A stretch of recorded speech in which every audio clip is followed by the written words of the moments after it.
You know what's wild? Most people are still overpaying for car insurance just because it's a pain to switch. That's why there's Jerry. Jerry's the only app that compares rates from over 50 insurers in minutes and helps you switch fast with no spam calls or hidden fees. Drivers who save with Jerry could save over $1,300 a year. Before you renew your car insurance policy, do yourself a favor. Download the Jerry app or head to jerry.ai/Libsyn. That's JERRY.ai/LIBSYN.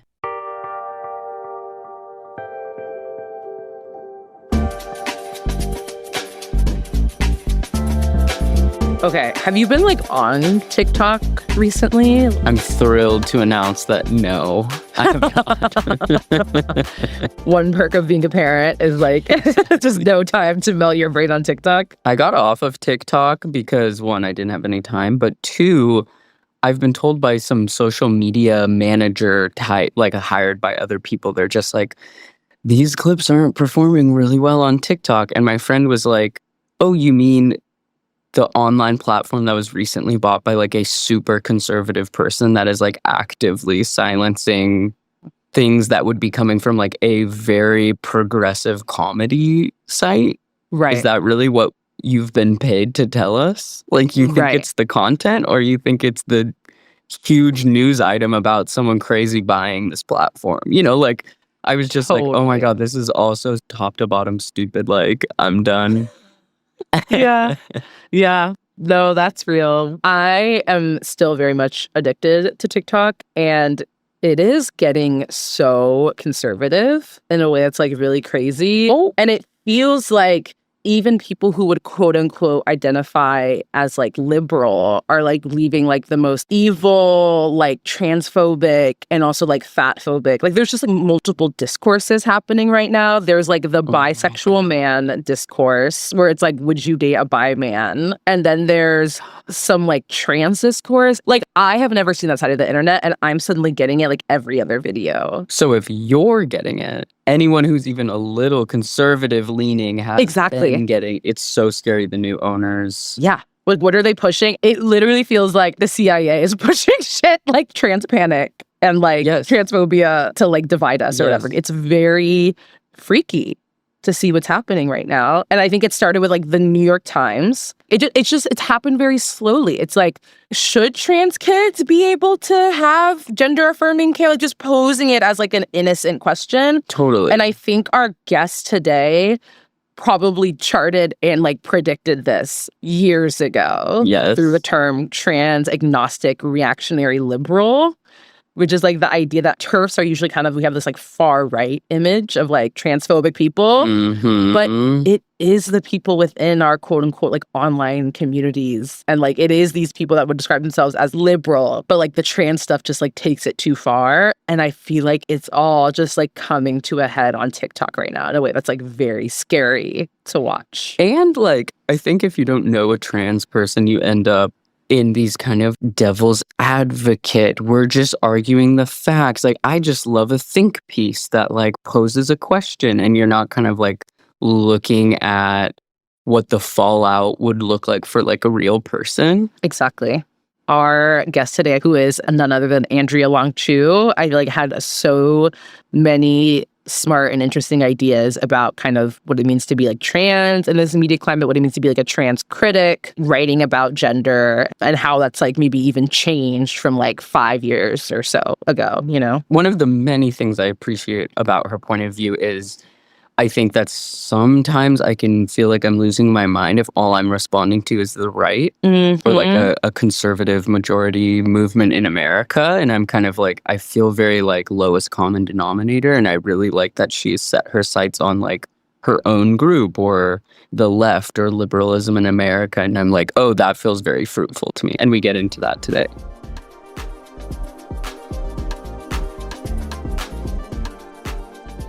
My name is Andrea Long Chu. I use she, her pronouns. I am a critic at New York Magazine and an author of a couple books, the first of which is called Females. I have a collection of essays called Authority. I have another book I'm working on right now. Are you able to talk at all about the book that you're working on? Yeah, sure. It is called The Far Center. Ooh. It's about who you imagine it would be. It's about the Barry Weiss cinematic universe.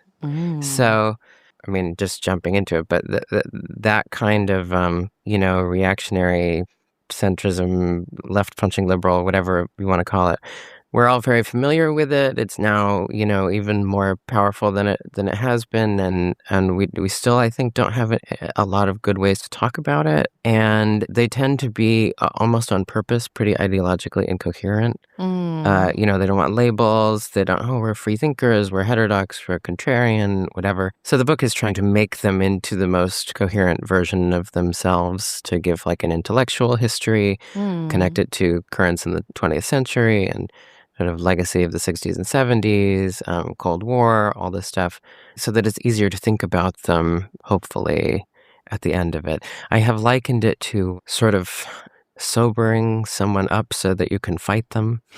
Yes.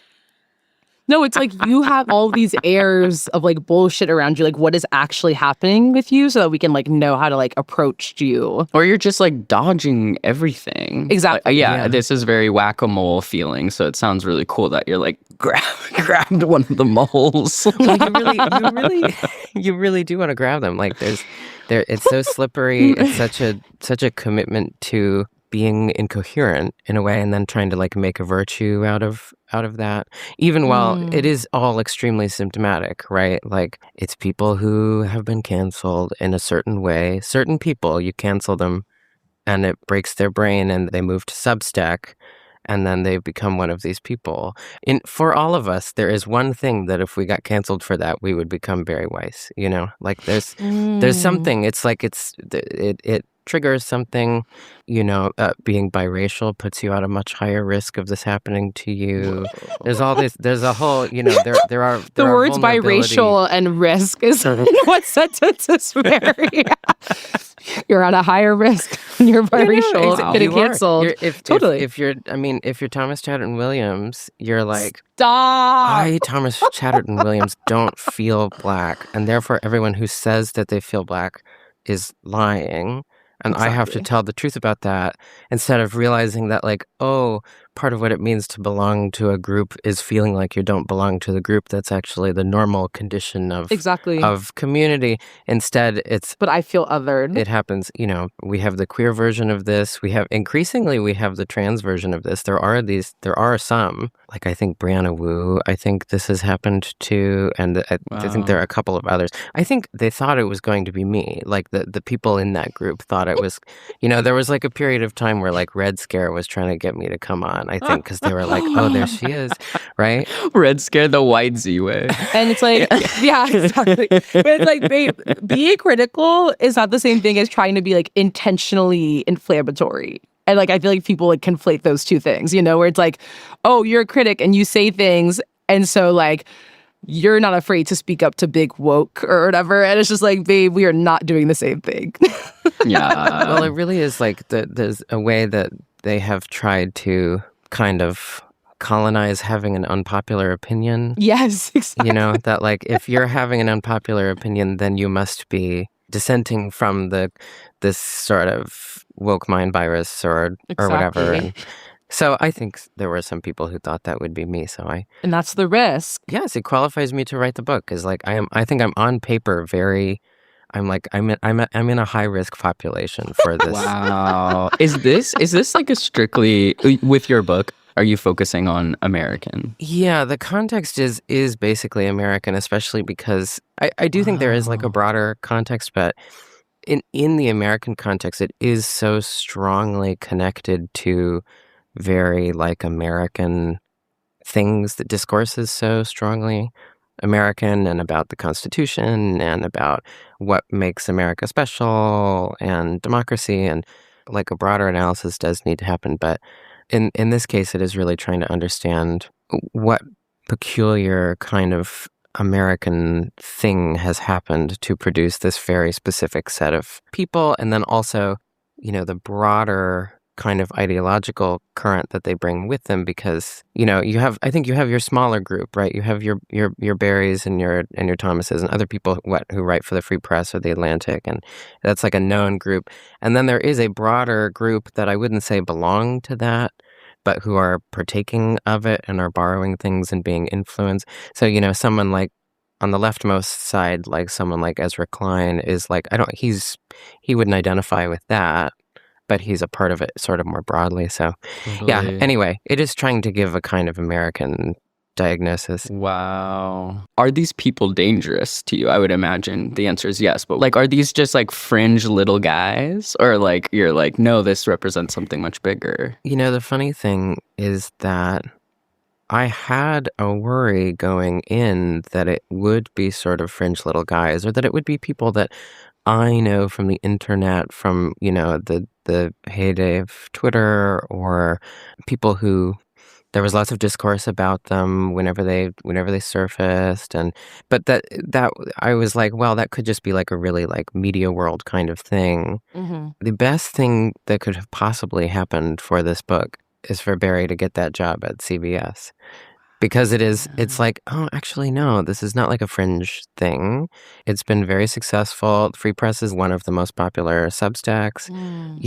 These ideas have, I think, disseminated quite widely. And obviously now we're seeing whatever with like all of the anti-DEI stuff and the university, and like we're seeing the backlash, and we are seeing the way that these people who do not, for the most part, align themselves with Trump, almost as a rule, do not align themselves with Trump. Right. They might be anti-Trumper, but they're usually not real Trumpists. Even Barry, supposedly on a personal level, is disturbed by him. And I think that's probably true, even if just like on an aesthetic level. Right. And because whatever, she has a wife, and she has it. Like, there are, in theory, things that the far right could hate about her. But they have committed themselves so thoroughly to the project of kind of ensuring that civil society will survive the transition to fascism. Like, okay, we're going to have authoritarianism, we're going to have far-right ideas, but we just need to make sure that we retain the ability to be nice to each other and to share the same newspaper page with each other. And everyone needs to be able to have an opinion and be safe in that. Like, yes, there's these like liberal ideals or whatever. Yeah. Like a kind of virtue ethics that will persist even while the jackboots are descending into cities. It's very much a kind of collaborator class, I think. So I do think they're dangerous in that sense. A friend of mine, Sam Adler-Bell, who does Know Your Enemy, was saying there is a way that they are scarier because they won't tell you what they're doing. The far right is like, look, here's the deal. Exactly. Here's Project 2025. Yeah, exactly. And I'm like, okay, I appreciate that, actually. Like, there's some, like, we're sort of like meeting on the open terrain of combat. These people are all about lying to you and telling you that a battle is not happening. So, hence the hope of the book. Wow. Fascinating. Oh. I just couldn't help myself but get this little preview. It's so exciting. We always start off with the same question of kind of like, how did you come to embody your current gender identity? So I'm curious what that was like for you. Well, current is interesting. Obviously I transitioned at a certain point. That was like during grad school. It was now 10 years ago.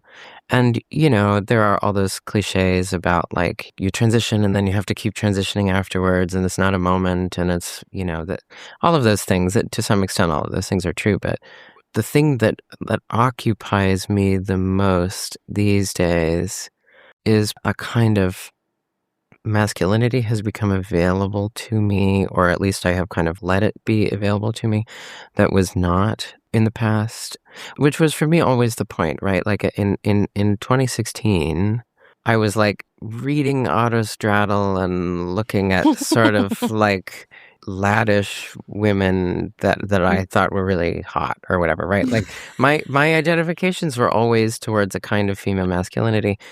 Right when you transition, that's sort of like suicidal, not in the literal sense, but like it's a real luxury to be able to like triangulate those things. Totally. You don't know? have the contrast kind of built in that you're able to kind of Exactly. It's like, what am I going to do? Like if I wore the things I wear now, then it might have looked like nothing had ever happened.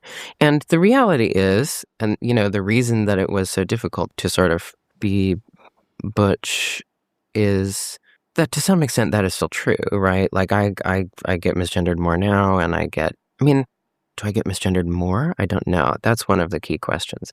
I continue to get misgendered now, and I'm walking down the street in like my Carhartt jacket, and I'm kind of like, well, fair play. Like, I don't know that I was like doing anything to help you. So some of it was just like being willing to be like, okay, well, it's actually not that successful when you try to help other people. Like it can be done to a certain extent, but like mostly they're going to do what they're going to do.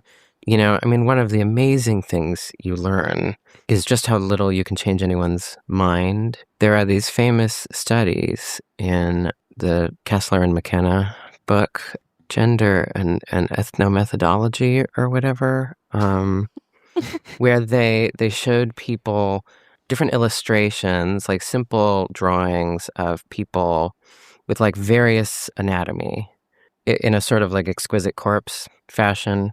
And they would, I think it was like with overlays or whatever. So it would be like, okay, you're going to have tits and be hairy and have a penis and whatever, right, and short hair. And they would show people in different combinations. And they found out that the only thing that matters is whether or not the person has a penis. It's the only thing that anyone cared about. So long hair, no body hair, breasts, but with a penis, people are like, well, it's a man. And then they did the same series of tests, but with clothes on, and basically found that people were still basing their genderings on whether or not the person had a penis. They were just having to find other things that would make them assume that the penis was there. So it's actually not unlike, the way that hormones work in the womb, right? That like everything is sort of awaiting androgenation. Everything is waiting some sort of masculinizing force. It only takes one thing, in other words. If you have one thing that says this person has a penis, then everything else, obviously it varies in individual cases, but the burden of proof then begins to be, you have to somehow then prove that there isn't a penis. So it doesn't really matter. You can wear lipstick and you can wear dresses and you can have big, nice natural tits or big, nice fake tits, or, you can do the chicken cutlets, or you can do whatever, but that's really what people are looking for. And so that is really hard to manage. People do manage it, obviously. People who are better than me, people who are more successful at approximating a norm or making their voice do a particular thing or whatever. But at a certain point, I think I realized, like, well, like, it's just kind of always going to be happening. And so that means I should just do the thing that I would like to do. And so I have done that for the past couple of years, and I continue to feel ambivalent about it, because sometimes I do kind of feel like, well, have I just kind of gone in a circle or something? Totally. And I'm also, I am insulated by my small amount of notoriety. Like, I am not a well-known person by any sort of general means, but when I tend to be in new situations, just because of friend groups and kind of media world in New York and whatever, people know who I am already. I don't have to worry about them gendering me based on the way that they actually perceive me, because they already know who I am. So that is also provides a certain amount of cover to do what I like. Totally. Yeah. Would you say that you think about gender every day? I would not say that now.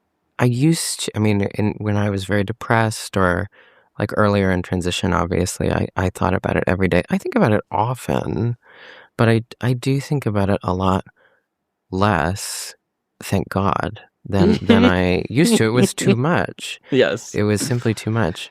I think about other people's genders more now, maybe. I think about gender and as like a larger problem. I'm not trying to pay myself a compliment about like, oh, and like I do all this analysis. I just mean like the way that it stands out to me is like, oh, like why is she married to him? Yeah. Like that's thinking about gender too. Right. Poor guy. He's so angry. God, poor guy. So something that we've noticed in this podcast and this project is that like the further we go along with this project, the less it actually becomes about kind of capital G gender. Like instead, gender kind of becomes like a lens through which we can like talk about so many different things with like so many different people. And I feel like I maybe see something similar happening in your work that I like am curious about. Would you say like at this moment, gender is still like kind of the central topic in your work? Or do you think it's evolved into kind of like a different type of tool or like lens for you? It's a really good question. I wouldn't say it is the primary point of interest, but you're right. I mean, it's very easy for me to imagine how gender is spiraling for you guys as like a topic, because in a way it's an abstract thing and it always needs to have examples, and those are always going to pull you in other directions. But I do think I have kind of integrated it more on a formal level. Just thinking about gender so intensely for a couple of years, both intellectually and sort of personally, meant that I learned certain habits or certain tactics for thinking in general. And those I think I continue to bring, right? So another thing is just that when it's criticism, I have the luxury of being oriented by the object, right? It's just whatever that's going to be about, I have to write about this. And so I'm going to write about that. And that's a relief to be pulled out of my own set of concerns, because I'm never going to really leave them. I don't have to worry about whether or not I'll bring them with me. I'll bring them with me. So I'd rather have something that pulls me away from myself some. But I think it has taught me two things. One, I think there are useful analogies. So like in the piece about Thomas Chatterton Williams, for instance, like I do feel alienation from other queer people, other trans people. So I think it actually is a basis of a certain amount of sympathy with him. Like I understand what it is to be minoritized and also think that you're smarter than everybody else and like think that everyone else is like being foolish or is buying into some sort of like easily picked apart notion of identity or whatever. Like I do actually get all of that. So I, partly when I write a piece like that, I am like talking to myself to some extent when I do those pieces. That's the sincere sense in which this whole book is, in which I am actually quite qualified, is that I have some of the emotional architecture that is I think similar, and I think that actually can be really useful. So that's one way.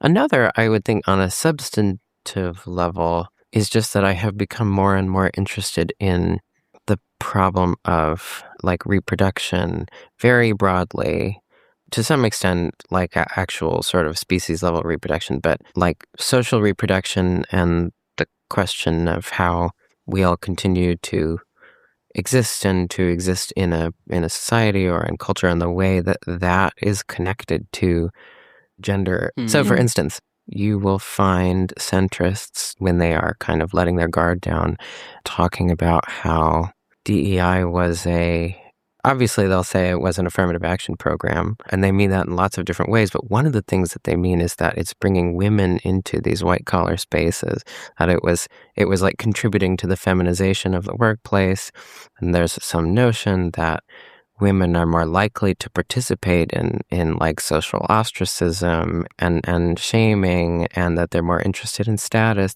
than power. And so there is a kind of theory that cancel culture is what happens when you like take women out of the home and put them into an office, right? Oh my God. It can't be like the locker room anymore. Right. It's a really interesting phenomenon. It suggests that more generally, when we talk about the PMC, professional managerial class, that like part of what a manager is doing is indeed a kind of outsourced version of what your mother is supposed to do traditionally, which is showing you how to behave, like giving you the social tools for exactly to actually participate in production.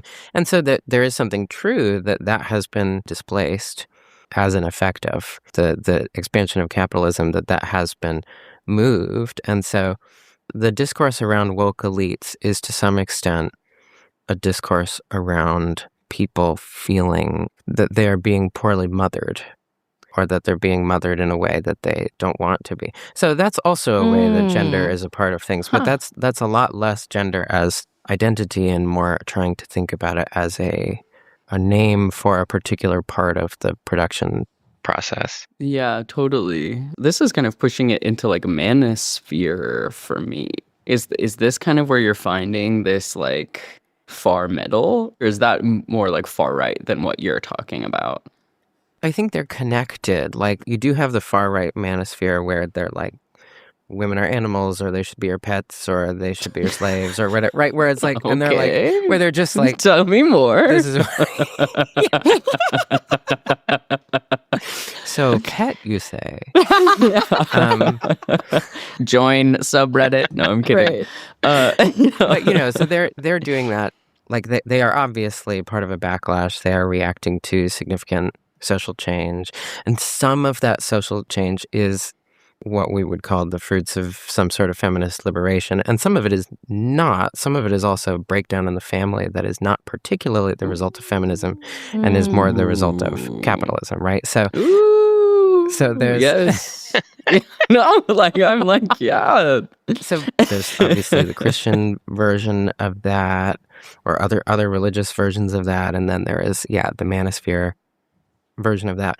But there is also the sort of centrist version of that, but the claims are very similar. They're much more palatable. There's no talk of women being animals, but if anything, there's talk of men being animals, right? It's that testosterone has made them so that they find more meaning in providing, and they need to roughhouse, and there is a kind of violence, right? They're naturally, biologically more predisposed to violence, and therefore we need to have a society in which they feel okay, otherwise they will hurt us, in the form of white nationalism or Islamic terrorism. There's lots of different versions of the way that argument plays out, but fundamentally it is about a fear that men do not naturally adapt themselves to society the way that women do, because women just are society. And so they need to be forced to do that, and they need to be persuaded and cajoled and flattered into that, as opposed to coerced by the law. But it all has to do fundamentally with a sense that the family is like the fundamental political unit of society, and that it has been falling apart, and different people will blame different things. Rarely will they blame what is probably the biggest culprit, which is capitalism, but they'll blame lots of different things. And then they will say, well, we can never go back. Of course, it was terrible when women were just, coverture was terrible. They have to pay some lip service to the idea that the progress has been good, but fundamentally they're like, but now we're out here and there's no guardrails and there's no bulwark against male violence, and we have to do something about it. And even the stuff around trans kids in sports is about this, right? It's about naturalizing the social meaning of biological difference, right? Everyone will get mad at the idea, and probably just the idea, because there's simply not that many trans girls that want to play on, the girls' soccer team or whatever, but everyone gets mad at the idea that a trans girl would be stronger than the other girls on the team. No one is mad at the idea that a cis boy would be stronger than all of the girls on the soccer team, right? Part of all of the push around sports is about trying to make it seem like whatever biological differences actually exist, which obviously some do, but is trying to kind of launder that into like a social fact. Sports are like a spectacle of male superiority, which is then meant to carry over into every other sphere. We need sports because where else are men even going to feel good enough not to murder all of us? Well, I feel like the talk about trans women in sports is missing so much nuance about hormone blockers. When you started hormones, when you didn't, did you experience which puberty? You know what I mean? Like there's just so much that could go into the perceived inequality going on there, and there's going to be one story about a trans woman who spiked a volleyball at a girl's face, and she's making there's literally a woman, she did like a national press tour being like, a trans girl spiked a volleyball so hard into my face that it ruined my life. It did make me laugh, but yeah, it just feels like it's missing a lot of nuance, and a lot of the outrage is there. And I think that there's an emphasis on the like protect the children that's going on with sports specifically. Absolutely. All of the discourse around children is like clearly designed to just tug at heartstrings. But, it's like no one is more aware of like sex differences than trans people. Exactly. Like extremely so. You don't want puberty blockers because you think that puberty is a hoax. You want puberty blockers because you think it's real, because you think real things are going to happen to you. And if they happen, then there'll be no going back from them, even if you do things afterwards. Like, so yeah, I feel sanguine about a world where every women's sports team is just nothing but trans women. I feel completely sanguine about that. It's obviously never going to happen, but also like the true meaning of the issue is revealed in the fact of just how disgusted most people would be by that idea. Yeah. And if it feels that it's unfair that some people are better at sports than other people are, then I have some bad news for you about sports. Right. Yeah, totally. I think this actually perfectly gets at a thread of an idea from like your New York Magazine article, The Moral Case for Letting Trans Kids Change Their Bodies, in which you referenced Judith Butler, who we had on the show last season. And you outlined some of their groundbreaking work around like gender performativity, but you also point out that they kind of shy away from biological sex in the work. And I feel like that kind of actually relates to what we're talking about right now. Could you maybe talk about some of the importance of acknowledging biological sex in this kind of contemporary discourse around transness? Yeah, I think we have been too afraid of it for a long time, and for good reason. Like I am like trained on Judith Butler's theories of gender. Those are all like extremely important to me. But it does seem to seed important ground, because now we're not talking about something that can be reasonably understood under the name of performance. We're talking about something that I think is better understood as a kind of resource.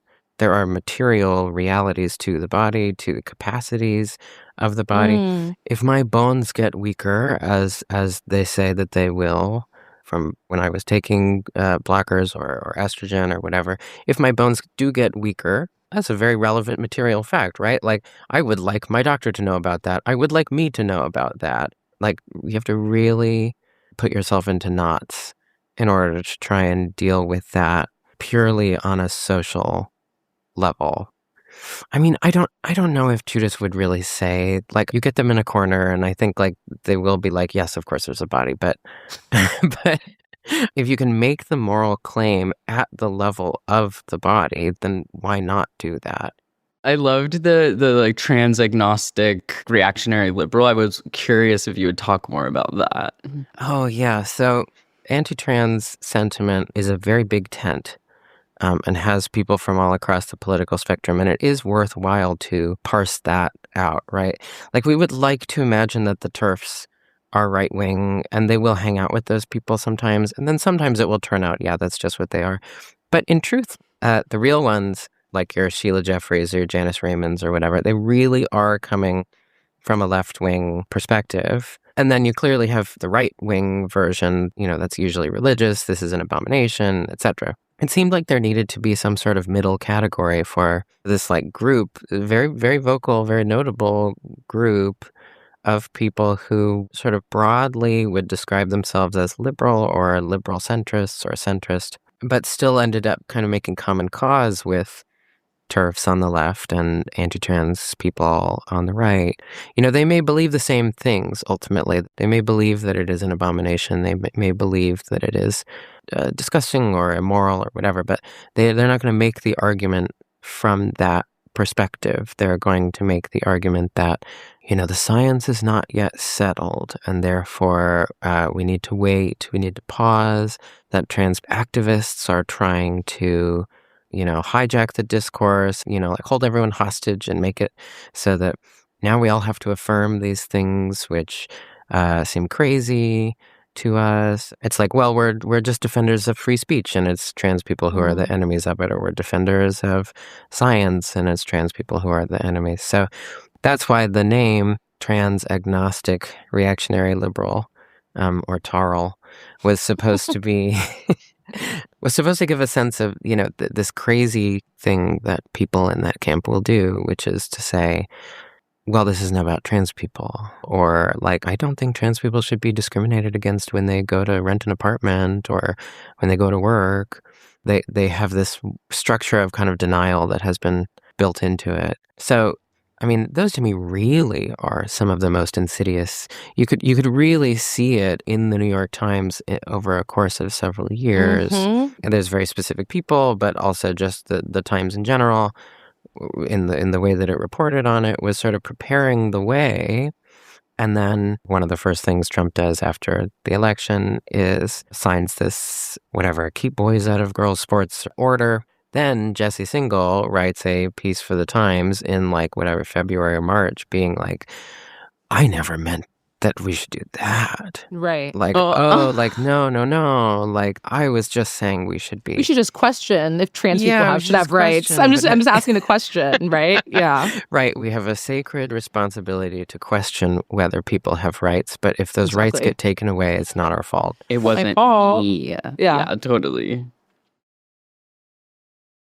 In your experience, do people tend to associate criticism with being mean? Because I feel like there are so many thinkers who have pointed to critique as a caring and generous act. But still, I'm kind of curious if anyone's ever told you they thought you were going to be mean in person, based off your work. I get it all the time. Really? I'm very amenable and kind, just in a neutral sense. I don't even mean in a morally good sense. I'm just saying I don't like conflict. Right. I think I am quite nice. I am nice to a fault in person. Yes, so I think people are kind of intimidated sometimes, and there is an expectation that I will be mean. There is definitely an association between my work and being mean, and I have certainly given few reasons to doubt that. I think I'm less mean than I used to be, or I am mean in a more refined way than I used to be. Also, just, the rules kind of change, right? The first sort of mean thing I wrote was this thing about Joey Soloway in 2018 or something, and it was very mean, and it was it was right. It was correct. It was correct. Still holds up. Thank you. It still holds up. Thank you. But as I say in Authority, it was truly about another person who was not famous enough to be worth writing about. So I just wrote it about Joey Soloway instead. But I had 10,000 followers on Twitter, and I had written a couple of essays for a literary magazine. And so I was, a little bit of a hotshot among a very small group of people. That's one thing. Now, I can't just be mean that way. I am the establishment, I have one of the few staff positions at a legacy media publication, and there's the Pulitzer and the whatever. I do know that I have to pick my battles more, which obviously doesn't mean that I have stopped being mean, but it does make me think about sort of why I'm doing it. I think the amount of vitriol or hatred per word has gone down significantly. I weigh it, and then I also I think I say nicer I don't know, whatever, writing about Rachel Cusk or Ocean Vuong, there's a lot of good things I have to say about those writers too. That tends to get a little lost. Totally. And I have really no one to blame for that but myself. But maybe your editor? Well, it's just clipped media. Whatever is the juiciest, most inflammatory thing is what's going to travel the furthest. That's just kind of a fact of. And obviously we play to that sometimes. And I know, right. I mean, I've done this for long enough that I know how it works. And I am not above putting something in because I know that everyone is going to post GIFs about it. In an interview, you describe criticism from your perspective as a very aggressive form of friendship. Yeah. Maybe it doesn't always have to be an aggressive form of friendship, but it definitely is for me because I really want to get to know the person. The thing about writing a negative review, and it's not like all criticism has to be negative, but in my case, when I am writing these reviews that turn out to be pretty negative, in order to make the negativity worth it, it can't just be like savaging them like I would in a group chat, right?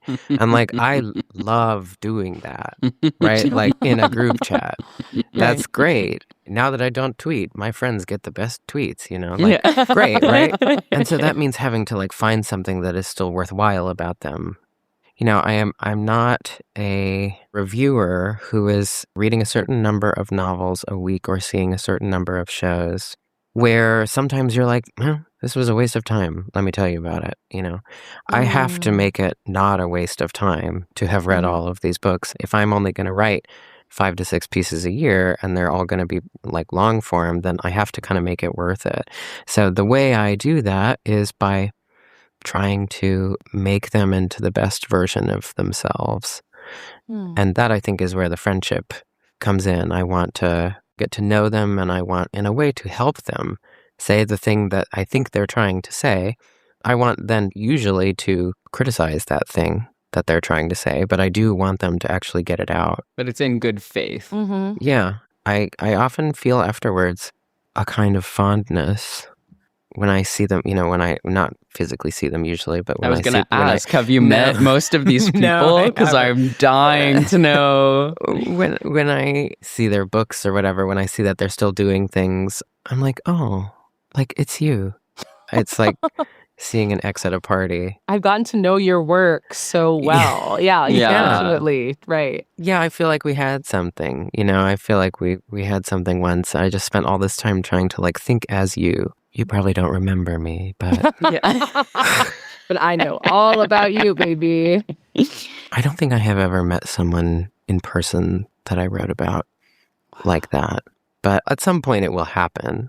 Like, it's just, it's not a big world, and I will run into these people somewhere. I'm pitching this show to HBO. You walk into a room, it's everyone you've ever written criticism about, and the cameras just roll, baby. Yeah. The rehearsal season 3. Yeah, exactly.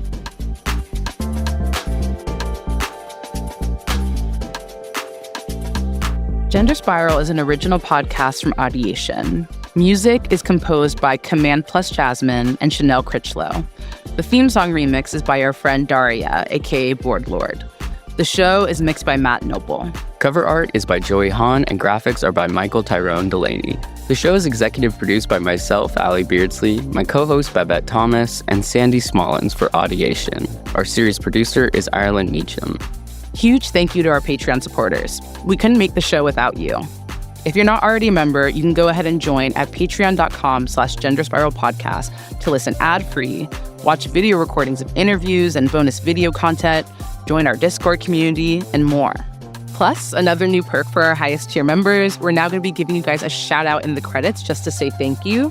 So on that note, thank you so much to the following patrons: Trash Hawk, Andy Muse, Dr. B, Nat Hayes, Kira Lowe, Fiona Fleshman, B. Peets, Tilda, and Shelby, Kenna's first favorite Sprite girl. Check us out at genderspiralpod.com, where you can find transcripts for each episode, leave us a voicemail, or shop for our merch store. We've restocked the camo tees and hats. Make sure to go grab one before they're gone. The links to our socials are in our show notes. Please follow us and subscribe on whatever podcast app you're listening to right now so you don't miss any new episodes.